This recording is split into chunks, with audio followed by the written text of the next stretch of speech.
Assalamualaikum warahmatullahi wabarakatuh. Hai Tribuners, selamat sore. Jumpa lagi dengan saya Sulistia. Kali ini di rubrik wawancara eksklusif, kita akan bincang-bincang santai nih dengan Bapak Kapolres Lampung Tengah. Ada Bapak AKBP Popon Ardianto Sunggoro. Halo, selamat sore Pak. Selamat sore Mbak Sulistia. Alhamdulillah baik-baik Mbak. Baik Mbak. Alhamdulillah sehat juga Pak, baik nih. Oke Pak, terkait kondisi keamanan nih Pak, kalau di Lampung Tengah secara umum boleh digambarkan terlebih dahulu Pak. Baik Mbak, terima kasih. Dapat saya jelaskan untuk kondisi masalah keamanan yang berada di Kabupaten Lampung Tengah.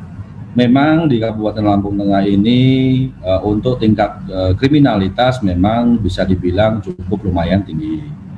Ya akan tetapi semua itu didasarkan memang dari beberapa pelaku-pelaku kejahatan yang setelah kami lakukan sedikit kajian dan penelitian, mereka melakukan kejahatan seperti kejahatan C3, yaitu curat-curas dan curanmor.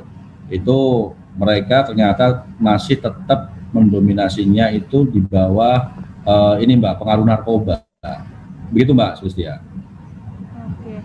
Pak, kalau terkait pelaksanaan program promoter sendiri Pak, profesional, modern, dan terpercaya sendiri oleh Polres Lampung Tengah seperti apa Pak saat ini?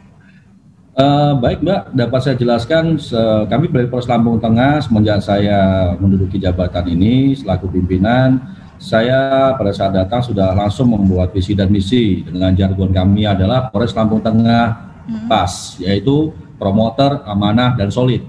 Nah, dari sini kami sudah bisa jelas mengimplementasikan bahwa kebijakan dari pimpinan kami dari Mabes untuk terkait masalah promoter tersebut. Sedangkan untuk pelayanan-pelayanan yang bersifatnya promoter, kami dari Polres Lampung Tengah berupaya semaksimal mungkin untuk memberikan pelayanan terbaik kepada masyarakat Kabupaten Lampung Tengah.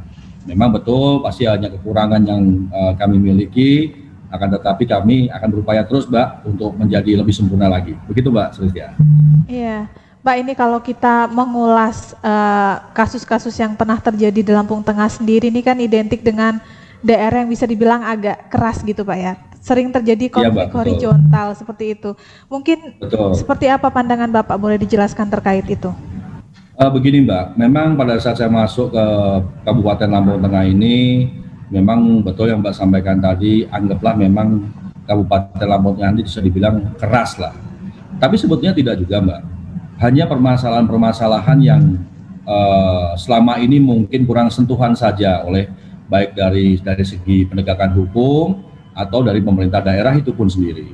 Oleh karena itu menanggapi dan menindaklanjuti terkait adanya konflik horizontal yang sebelum-sebelumnya sering terjadi di Kabupaten Lampung Tengah ini, saya beserta Forkopimda kami selalu berkoordinasi terkait membahas bagaimana jalan keluar, bagaimana jalan terbaik agar di Kabupaten Lampung Tengah ini kedepannya tidak terjadi lagi hal-hal yang tidak kita inginkan, terutama masalah konflik horizontal.